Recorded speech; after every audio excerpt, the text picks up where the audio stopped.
Hello friends, அனைவருக்கும் வணக்கம். இந்த வீடியோவில் என்ன பார்க்க போகிறோம் அப்படின்னா, நம்ம test batch Bharathi Tamil test பேட்சுக்கான ஒரு டீட்டெயில்ஸ் பார்க்கலாம். ஸோ ஃபஸ்ட்டு டெஸ்ட்டு இன்றைக்கி தான் நடக்க போகுது, 28 மார்ச். ஓகேவா, இன்றைக்கி தான் ஃபஸ்ட்டு டெஸ்ட் வந்து நடக்க போகுது. ஸோ இந்த டெஸ்ட்டில் வந்து என்னென்ன இருக்கும் அப்படின்றதையும் நான் சொல்லிடுறேன். ஸோ இந்த டெஸ்ட்டில் வந்து பார்த்தோம்னா மொத்தம் நம்ம டேர்ம் வைஸ் தான் புக்கு வச்சுருக்கோம். Term 1, term 2, term 3. ஓகேவா. ஸோ அதே மாதிரி எந்தெந்த ஏரியாவில் ஃபோக்கஸ் பண்ணி கேள்விகள் இருக்கும் அப்படின்றதையும் நான் சொல்லிடுறேன். இப்போது பாரதிதாசன் சிலபஸில் வராரு, தாரா பாரதி சிலபஸில் இருக்காங்க. ஓகேவா. அதே மாதிரி பட்டுக்கோட்டை கல்யாண சுந்தரம் சிலபஸில் இருக்காங்க, நாமக்கல் கவிஞர் சிலபஸில் இருக்கார். ஓகேவா. ஆனால் முக்கியமாக பார்த்தோம்னா சில தகவல்கள் அவங்க ரிலேட்டடாக வரும். ஓகேவா, அவங்களுடைய ரிலேட்டடாக வரும். அதாவது சில டாப்பிக்கு ஜிஎஸில் கவர் ஆகும். இப்போ பாரதியார்லாம் ஜென்ரல் ஸ்டடீஸில் வருவார். தமிழில் பாரதியாரே கிடையாதுங்கிறதெல்லாம் சாத்தியம் இல்லாத ஒன்று. அவங்க ஜஸ்ட்டு பேரை கொடுக்காம தான் இருந்திருக்காங்க. ஆனால் கண்டிப்பாக பாரதியார்லேருந்துலாம் எடுப்பாங்க. ஏன்னா பாரதியார்லாம் தமிழ் மொழிக்கான ஒரு பேஸ் அப்படின்னே சொல்லலாம் இல்லையா. அந்தளவுக்கு கவிதை நூல்கள், நாடக நூல்கள், காவியம், ஸோ இந்த மாதிரியெல்லாம் நிறைய படைப்புகள் அவருடையது இருக்குது. ஸோ அதனால் இப்போ பாரதியார், பாரதிதாசன், நாமக்கல் கவிஞர், தாரா பாரதி, ஸோ இந்த மாதிரி முக்கியமான சிலபஸில் இருக்கக்கூடிய அறிஞர்கள் பேஸ் பண்ணி கொஷின்ஸ் இருக்கும். அதே மாதிரி சில முக்கியமான டாப்பிக்கு தமிழில் இருக்காது, ஆனால் ஜிஎஸ்குள்ளே கவர் ஆகும். இப்போ முத்துராமலிங்க தேவர், நேதாஜி சுபாஷ் சந்திர போஸ் தமிழில் கிடையாது. நேதாஜி சுபாஷ் சந்திர போஸ் தமிழில் கிடையாது, ஆனால் ஜென்ரல் ஸ்டடீஸில் கவர் ஆவார். அதனால் தமிழில் இருக்கக்கூடிய நேதாஜியையும் படிக்கணும் அப்படின்ற மாதிரி தான் இந்த டெஸ்ட் அப்படின்றது இருக்கும். ஏன் இப்படிலாம் வந்து சிலபஸில் உள்ளது மட்டும் எடுக்கலாமே அப்படின்னு நீங்கள் நினச்சிருக்கலாம். ஆக்சுவலி நானே அதை நினச்சிருக்கேன், ஏன் சிலபஸில் உள்ளது மட்டும் எடுக்கலாமேன்னு. அந்தளவுக்குலாம் ரொம்ப ஏன்னா அந்தளவுக்கு கொஷினே எடுக்க முடியாது. இப்போ 6வதுல கொஷின் எடுக்கிறோன்னு வச்சுக்கோங்களேன், கரெக்டாக சிலபஸ்லேருந்து தான் எடுக்கணும். வெறும் சிலபஸை மட்டும்தான். ஏன்னா தமிழை பொறுத்தவரை ஜிஎஸ்சில் நம்ம சிலபஸ்னால் அடித்து பேசலாம், சிலபஸில் இருக்குது இது இல்லை அப்படின்னு சொல்லிட்டு.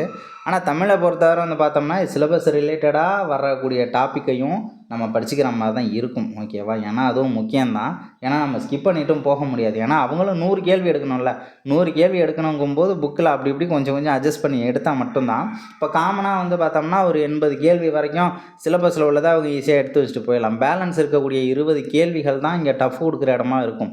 ஸோ அப்போ என்ன பண்ணுவாங்க, ஒரு 15 கேள்வி வரைக்கும், ஒரு 10லேருந்து 15 கேள்வி வரைக்கும் அது ரிலேட்டடாக இருக்கக்கூடிய டாப்பிக்கில் தான் கவர் பண்ணி ஆகணும். ஓகேவா. ஏன்னா அவங்க ஜென்ரல் ஸ்டடீஸில் கவர் ஆவாங்க, அதே மாதிரி தமிழ்லையும் கவர் ஆகிருப்பாங்க. அப்படி இல்லை தமிழில் கவர் ஆகலை, ஜென்ரல் ஸ்டடீஸில் வராங்க அப்படின்னா அங்கேருந்து ஒரு கொஷின் எடுத்தால் மட்டும்தான் நல்லா படித்தவங்களுக்கும் கரெக்டாக ஓரளவு நல்ல நாலேஜாக இருக்கிறவங்களுக்கும் நம்ம பிரித்து பார்க்க முடியும். இல்லைன்னா வச்சுக்கோங்களேன், கரெக்டாக சிலபஸ்லேருந்து எடுத்தால் எல்லாருமே தமிழில் வந்து 95 கொஷின் புக்லேருந்து எடுத்துருக்காங்க, 5 கொஷின் அவுட் ஆஃப் புக்கு அப்படின்னு வச்சுட்டாலும் எல்லாருமே 95 எடுத்துட்டாங்க அப்படின்னா இல்லை வேல்யூ இல்லை, தாராளமாக எடுக்கலாம். அந்த மாதிரி சிலபஸை வச்சு மட்டும்தான் எடுத்தாங்க அப்படின்னா கண்டிப்பாக எடுக்க முடியும். ஏன்னா டேட்டாஸ் வந்து பெருசாகவே கிடையாது, நிறைய டேட்டாஸே இருக்காது. கொஷினே அந்த அளவுக்குலாம் எடுக்க முடியாது, ரொம்ப கம்மி தான். 6வதுல ஒரு குறிப்பிட்ட ஏரியா மட்டும்தான் இருக்குது, 7th 8th 9th 10th எல்லாத்துலேயுமே. அதனால் என்ன பண்ணுறோம் அப்படின்னா அது ரிலேட்டடான டாப்பிக்கே நம்ம படிக்க போகிறோம். அதுக்குன்னு ரிலேட்டட் இல்லாத சில டாப்பிக்லாம் இருக்குது. இப்போ கிழவனும் கடவுளும்னு ஒரு கதை ஒன்று இருக்குது. ஸோ அந்த மாதிரி கதையெல்லாம் நம்ம தொட போகிறது கூட கிடையாது. அதெல்லாம் அப்படி ஈஸியாக என்ன பண்ண போகிறோம்,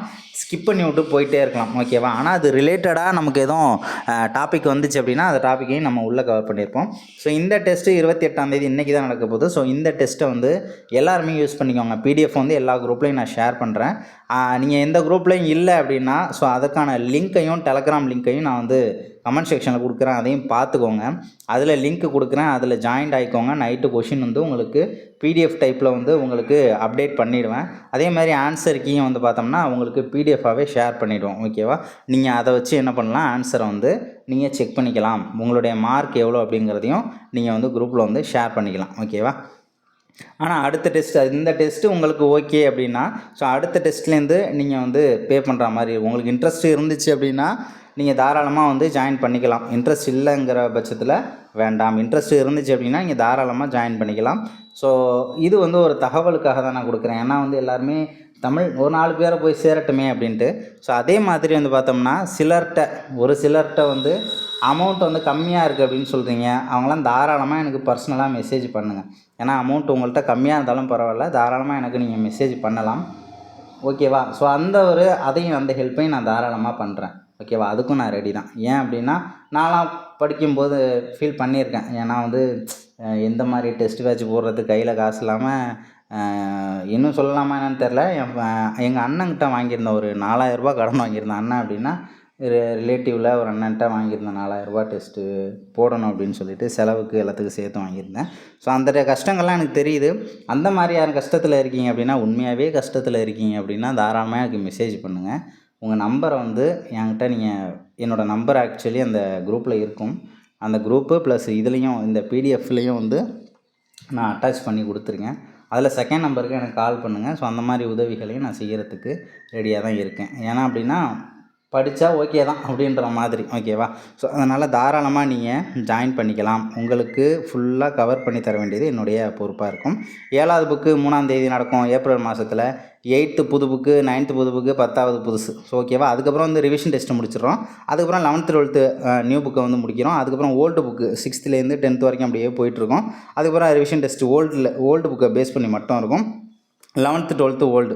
அதுக்கப்புறம் ரிவிஷன் டெஸ்ட்டு புது புக்கை பேஸ் பண்ணி மட்டும் இருக்கும். அதுக்கப்புறம் ரிவிஷன் டெஸ்ட்டு ஓல்டு புக்கை பேஸ் பண்ணி மட்டும் இருக்கும். ஸோ அதுக்கப்புறம் சிறப்பு தமிழில் லைட்டாக ஒரு பார்வை பார்த்துக்குறோம், ஓகேவா?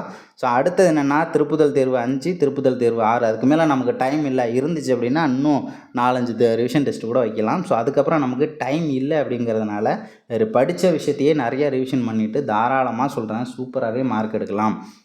சோர்ஸ் இல்லை அப்படின்னு சொல்லிட்டுலாம் தேடி தேடி ஓடாதீங்க. இந்த சோர்ஸை வச்சு நல்லா யூஸ் பண்ணிக்கோங்க. ஸோ இந்த டெலகிராம் லிங்க்கை கொடுக்குறேன். ஸோ அதை யூஸ் பண்ணி எல்லாருமே ஃபஸ்ட்டு டெஸ்ட்டை யூஸ் பண்ணிக்கோங்க. உங்களுக்கு இன்ட்ரெஸ்ட் இருந்துச்சுன்னா நீங்கள் தாராளமாக ஜாயின் பண்ணிக்கலாம், ஓகேவா? ஸோ அடுத்த வீடியோவில் வேறு ஒரு அப்டேட்டோட சந்திக்கலாம். தேங்க்யூ. ஸோ அதே மாதிரி கட்டணம் செலுத்தும் முறை இதையும் தெரிஞ்சுக்கோங்க. ஸோ இதில் வந்து ஜிபே நம்பர் அல்லது ஃபோன்பே நம்பர், ஸோ அந்த நம்பர் ஸ்க்ரீனில் தெரியக்கூடிய அந்த நம்பருக்கு நீங்கள் பண்ணிவிட்டு ஸோ அவங்களுக்கு ஸ்க்ரீன்ஷாட் அனுப்பிட்டீங்க அப்படின்னா அவங்க வந்து உங்களை குரூப்பில் ஆட் பண்ணிவிடுவாங்க, ஓகேவா? வாட்ஸ்அப்பில் அனுப்பிவிடுங்க அந்த நம்பருக்கு.